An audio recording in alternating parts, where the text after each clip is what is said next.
पिछले 35-40 सालों में हुआ, उन सब को एनालाइज करके ये देखना कि बिहार अभी भी सबसे निचले पायदान पर क्यों है देश में। 5 साल की लड़ाई नहीं है ये। हमें अभी पावर चाहिए या कल पावर चाहिए, ये लड़ाई है ही नहीं। हमें इस राजनीतिक दल से लड़के जीतना है, अगर हमने अपने नीतिगत निर्णय सही ढंग से लिए तो इन सारी समस्याओं का समाधान होगा, चाहे उसके लिए हमें केंद्र सरकार के पास जाना पड़े। आप हैं निष्कर्ष बिहार के साथ और मैं हूं मनोज चतुर्वेदी। 2 अक्टूबर को जनसुराज का राजनीतिक जन्म जो है हो गया और जैसा कि प्रशांत किशोर ने बताया कि मनोज भारती उसके पहले कार्यवाहक अध्यक्ष 1 साल के लिए बनाए गए हैं। तमाम विषयों पे चर्चा करेंगे कि आखिर जनसुराज ही मनोज भारती ने क्यों चुना, क्या है जनसुराज की खासियत और आने वाले चुनाव में कैसे निपटेंगे बिहार की उन तमाम पार्टियों से जो जातिगत राजनीति की फसल बो के रखी हैं बिहार में। मनोज जी, पहले तो आपका स्वागत है। धन्यवाद, आपके दर्शकों को भी। गांव से लेकर IIT दिल्ली फिर सफर वो थोड़ा संक्षेप में हमारे दर्शकों को बता दें। 1963 में मेरा जन्म हुआ दरभंगा में। मेरे पिताजी आते थे गांव से, मेरी माँ थी दरभंगा शहर में। 63 से 73 तक 10 साल मैं अपने फादर के साथ बिहार के डिफरेंट जगहों पे, जैसे पजवारा हुआ, नागी डैम हुआ, सिमुलतला हुआ, हवेली खड़गपुर और जमुई, उनकी पोस्टिंग के साथ हम लोग चलते रहे। और 73 में मैं नेतरहाट गया। 1980 में मेरा एडमिशन IIT कानपुर में हुआ इलेक्ट्रिकल इंजीनियरिंग के लिए। 1985 में मैं IIT दिल्ली गया था MT की पढ़ाई के लिए, लेकिन वो मैंने पूरी नहीं की। वहाँ पे मैंने सिविल सर्विसेज दिया और 1988 बैच में IFS आपने भारतीय विदेश सेवा मैंने ज्वाइन किया। मेरी पहली पोस्टिंग हुई ईरान, वहाँ से मैं हॉलैंड गया। हॉलैंड से वापस आया तो मिनिस्ट्री ऑफ कॉमर्स में डिप्यूटेशन पे था 1 साल के लिए। फिर मैं जब डिप्टी सेक्रेटरी बनकर MEA में आया विदेश मंत्रालय में, तो बांग्लादेश का क्षेत्र प्रमुख था। उसके बाद मैं वहाँ से नेपाल गया, नेपाल से टर्की, टर्की से म्यांमार और वापस दिल्ली, जब मैं जॉइंट सेक्रेटरी बनकर आया और E-गवर्नेंस एंड IT को मैंने हेड किया। जब 2011 में मैं निकला तो पहले बेलारूस, फिर यूक्रेन और वापस दिल्ली, जब मैं एडिशनल सेक्रेटरी बनकर पहले इकोनॉमिक डिप्लोमेसी क्षेत्र में था, उसके बाद एडिशनल सेक्रेटरी एडमिनिस्ट्रेशन और स्पेशल सेक्रेटरी एडमिनिस्ट्रेशन बनकर मैंने वहाँ काम किया। 2021 में मेरा ट्रांसफ़र, मेरी last posting ambassador to Indonesia के लिए हुई थी। और जो एम्बेसडर इंडोनेशिया में भारत का राजदूत होता है, वो तिमोर लेस्ते के लिए भी कंकरेंटली एक्रेडिटेड होता है। तो इसलिए इंडोनेशिया और तिमोर लेस्ते में अपना कार्यकाल ख़त्म करके फरवरी 2023 में मैं रिटायर हो गया। राजनीतिक सफर आपका शुरू हुआ 2 अक्टूबर। आप हमेशा जो है आप ब्यूरोक्रेट रहे, राजनेताओं के नीचे ही काम करने की आपकी आदत होगी एक तरीके से, फाइलों पे दस्तखत करना, नोट पुट करना। तो जब राजनीति में की सफ़र में गांव-गांव घूमेंगे, ब्यूरोक्रेट से अब आपका पाला पड़ेगा, तो वो ब्यूरोक्रेसी वाला दिमाग लगाएंगे ना बिहार के वो राजनीतिक दिमाग? नहीं, देखिए, चाहे वो मेरी राजनयिक जर्नी हो, चाहे मेरी शिक्षा हो, इन सब से जो मैंने सीखा है उसको मैं जनसुराज पार्टी के मूल मंत्र को समझने और उसको इम्प्लीमेंट करने में लगाने की कोशिश कर रहा हूँ। मूल मंत्र क्या है? मूल मंत्र है, यहाँ पे जो कुछ पिछले 35-40 सालों में हुआ, उन सब को एनालाइज करके ये देखना कि बिहार अभी भी सबसे निचले पायदान पर क्यों है देश में। क्या कारण है कि बिहार इतनी सरकारों के बावजूद भी अपनी हालत सुधार नहीं पाया है।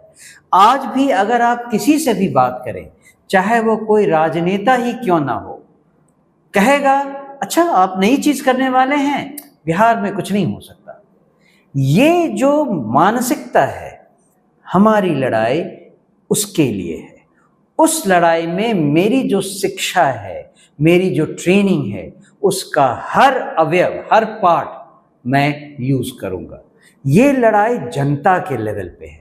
जनता को ये बताने की जरूरत है कि जो कुछ आप चाहते हैं बिहार के बदलाव के लिए, उसकी शुरुआत भी आपसे होती है और उसका रिजल्ट भी आपको ही मिलना चाहिए।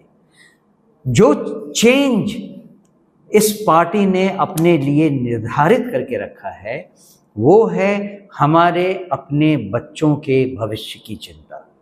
हमारे बच्चे जो 35 साल यहाँ से बाहर पढ़ने जाते थे, वो आज भी वही कर रहे हैं। हमारे लोग जो पढ़ लिख कर नौकरी नहीं पाते थे और बाहर जाकर नौकरी करते हैं, उन सब की चिंता है। उनको वापस बिहार बुलाने की जो जद्दोजहद होनी चाहिए, वो हमारी लड़ाई है। मनोज जी, आज भी 83% जो है बिहार के बच्चे सरकारी स्कूलों में ही पढ़ते हैं। केरल से भी ज्यादा आंकड़ा बिहार का है कि सरकारी स्कूल में जो बच्चे पढ़ते हैं, लेकिन सरकारी सुविधाओं का लाभ वो बच्चे, और वही बच्चे नाम लिखा लेते हैं सरकारी स्कूलों में, जो आंकड़ा है 83% का, लेकिन पढ़ते दूसरे स्कूलों में हैं। सरकारी स्कूलों से फायदा उठाते हैं और प्राइवेट स्कूलों से शिक्षा लेते हैं। इस चीज को बदलने के लिए प्रशांत किशोर भी कह रहे हैं कि शराबबंदी करके उससे करीब 20-22 हजार करोड़ रुपया आएगा, इंफ्रास्ट्रक्चर पर खर्च किया जाएगा। तो जहां की जनता इसकी आदी है आज 40 सालों में, क्या आप समझते हैं कि आने वाले 5 साल में आप इसको बदल देंगे? दो चीजें हैं। पहली चीज जो आपने लास्ट में कहा, 5 साल की लड़ाई नहीं है ये। हमें अभी पावर चाहिए या कल पावर चाहिए, ये लड़ाई है ही नहीं।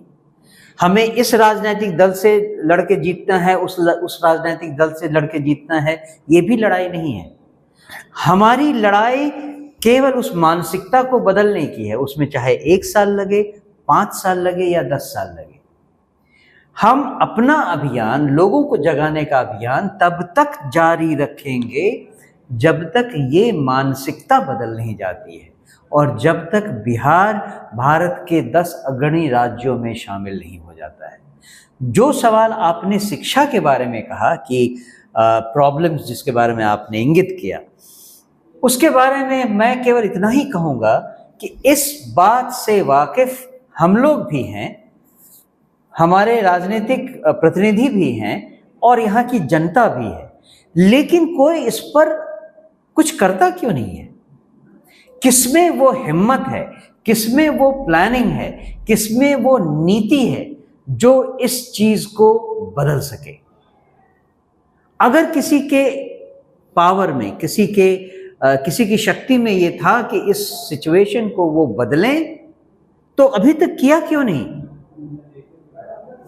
इन सब से लड़ने के लिए हमारी पार्टी एक बृहद प्रयास कर रही है, एक ऐसी शिक्षा नीति जिसमें अभी के सारी कुरीतियों को खत्म किया जा सके और नई व्यवस्था लाई जा सके। उन सब के लिए एक बृहद चर्चा हो रही है और उसमें मत कर जो चीज सामने आएगी उसके बारे में हम उस समय बात करेंगे जब वो हमारे सामने आएगी। आप बाढ़ की विभीषिका उत्तर बिहार में देख ही रहे हैं और बाढ़ की विभीषिका में कहा जाता है कि जितने पैसे, जो बजट है उससे कहीं ज़्यादा भी खर्च कर दिया जाता है, लेकिन ढाक के चीखने पात तो हर साल यही होता है। कुछ ठोस कार्यक्रम, ब्यूरोक्रेट रहे आपके साथ बहुत ऐसे लोग होंगे जो इस काम को करने में माहिर होंगे, डैमों के डिजाइन से लेके सब कुछ, तो क्या उसके लिए कुछ प्लानिंग आपने रखा है? एक महत्वपूर्ण 9 महीने बिहार डूबा रहता है, उत्तर बिहार। आपकी बात बिल्कुल सही है। ये एक बृहद प्रॉब्लम है, बृहद समस्या है बिहार के लिए, स्पेशली उत्तर बिहार के लिए। और पुरानी सरकारें अगर इस पर कुछ नहीं कर पाई हैं तो उसका एक सिंपल सा सल्यूशन, एक सिंपल सा एक्सप्लेनेशन है, वो ये कि यहाँ काम केवल बाढ़ प्रबंधन के नाम पे होता है। बाढ़ आई कुछ तटबंध बनाए और अगली बाढ़ में उसको पहले ही तोड़ दिया या बाढ़ ने तोड़ दिया, जिससे कि इस बार फिर से पैसा मिले। जब तक ये चलता रहेगा, और मुझे आश्चर्य है कि ऐसा क्यों चलता है, जब तक ये चलता रहेगा तब तक हमारी समस्या तो वही रहेगी। मनोज जी, तो आप ही जैसे ब्यूरोक्रेसी चाहते हैं। ब्यूरोक्रेसी एक हिस्सा है सिस्टम का, वो सिस्टम को बदलने की जरूरत है। जब तक अगर हम 2-4 ब्यूरोक्रेट बदल दें तो सिस्टम नहीं बदलेगा, 2-4 राजनीतिक नेता बदल दें तो भी सिस्टम नहीं बदलेगा, क्योंकि हर आदमी एक आइलैंड की तरह काम नहीं करता है, वो एक पूरी व्यवस्था के अंतर्गत काम करता है। जरूरी है उस व्यवस्था को बदलना। और आपने कहा कि आप ब्यूरोक्रेट रहे हैं, आपके मन में क्या है? हमारे पास, मैं आपको केवल एक झलक देता हूं। यूरोप में जितनी नदियां हैं, स्पेशली जर्मनी को लिया जाए, उसमें जितने भी इंडस्ट्रियल टाउन्स हैं वो राइन नदी पर हैं। और नदी कैसी है? वो दोनों तरफ से वो गाइडेड है। वहां तो चूंकि आपको पेड़ मिलते हैं तो मोटे मोटे पेड़ के तने लगाए जाते हैं एक हाइट के, जिससे कि वो पहला बचाव होता है। उसके पीछे कंक्रीट की वॉल खड़ी की जाती है और उस पर जमीन बनाकर उस पर इंडस्ट्री लगाई गई थी। मैं यही एग्जाम्पल आपको देता हूं। हमारे यहाँ कोसी कई जगहों पे जो उसकी मेन धारा लेट से 1 किलोमीटर पर सीमित होनी चाहिए, वो 10 किलोमीटर तक फैली हुई है। वो इसलिए कि जो नदी का स्तर है और खेतों का स्तर है वो एक ही लेवल पे है। तो पानी अगर आएगा तो पानी जाएगा कहां? फैलेगा सब जगह। अगर हम इस 10 किलोमीटर के एरिया को रेस्ट्रिक्ट कर दें 1 किलोमीटर पर, पक्के बांध बनाकर, तटबंध बनाकर, हर सूखे के समय उस पर काम हो, और ऐसा काम हो कि उस बाढ़ में वो एरिया मजबूत रहे। बाकी कहीं हो तो अगले आने वाले पीरियड्स में हम उसको ध्यान देंगे। लेकिन इससे होगा क्या? एक तो बाढ़ नहीं आएगी, दूसरे आपके पास 9 किलोमीटर की अलग जगह बनेगी जहां पे आप 1000 काम कर सकते हैं। हाईवे बना सकते हैं उस नदी के किनारे किनारे, इंडस्ट्रियल जोन बना सकते हैं उस नदी मतलब ये प्लानिंग में आप लोगों के आ गया, जनविकास के प्लानिंग में आ गया। एब्सोल्युटली ये होगा। ये मार्च में अनाउंस करेंगे आप, या मीडिया को कह रहे हैं आप? एक डिटेल्ड प्लान जो बनाया जाएगा उसका मैं एक तटबंध के नाम पे, जो अभी हो रहा है, जो हमारी सोच है, इसका अंतर मैं दिखा रहा हूं। अभी हर साल सामान्य तटबंध बनाते हैं जो अगले साल टूट जाते हैं। जब हम बनाएंगे तो वो एक विस्तृत प्लान के अंतर्गत बनाएंगे। अब इस गरीब राज्य को पैसा कहां से आएगा इतना? सब कुछ आज ही जान जाएंगे, उसके लिए भी प्लानिंग होगी।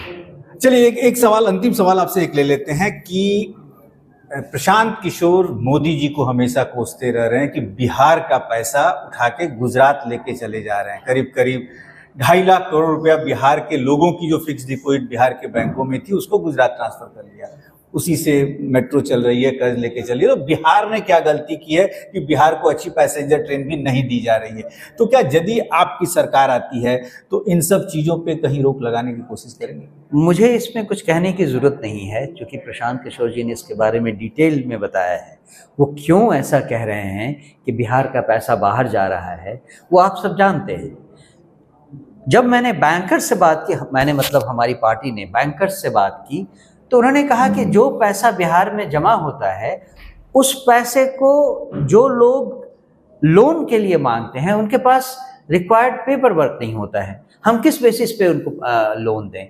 तो एक बार फिर मैं कहूँगा, इसमें व्यवस्था की समस्या है, इसमें डिसीजन मेकिंग की समस्या है। अगर हमने अपने नीतिगत निर्णय सही ढंग से लिए तो इन सारी समस्याओं का समाधान होगा। चाहे उसके लिए हमें केंद्र सरकार के पास जाना पड़े, नीतिगत चेंज लाना पड़े अपने संविधान में या अपने रूल्स और रेगुलेशन में, उसके लिए हम अपने आप को तैयार रख रहे हैं। जन सुराज का कार्यवाहक अध्यक्ष के नाते जी लालू यादव, नीतीश कुमार और भाजपा के दिग्गज जो माहिर खिलाड़ी हैं, वो एक तरीके से कह लीजिए कि मतलब वो शब्द का मैं उपयोग नहीं करूंगा, माहिर खिलाड़ी जो हैं, जो चुटकी में आपको ये कर सकते हैं, कैसे निपटिएगा? मुझे निपटने की जरूरत नहीं है, क्योंकि मेरी लड़ाई उनसे नहीं है, मैं उनसे लड़ ही नहीं रहा हूं। मैं तो जनता के मानस पटल पे जो धूल पड़ी हुई है, उस धूल को हटाने की जो लड़ाई है, उसमें मैं लड़ रहा हूं। मतलब आपके सामने ये कोई नहीं है? मेरे सामने कोई भी कुछ नहीं है, मेरे सामने जनता है, और जनता की समझ को बदलना मेरा काम है। उसी के लिए मुझे यहां लाया गया है। जो कुछ भी मुझसे मैं बन पड़ेगा मैं करूंगा।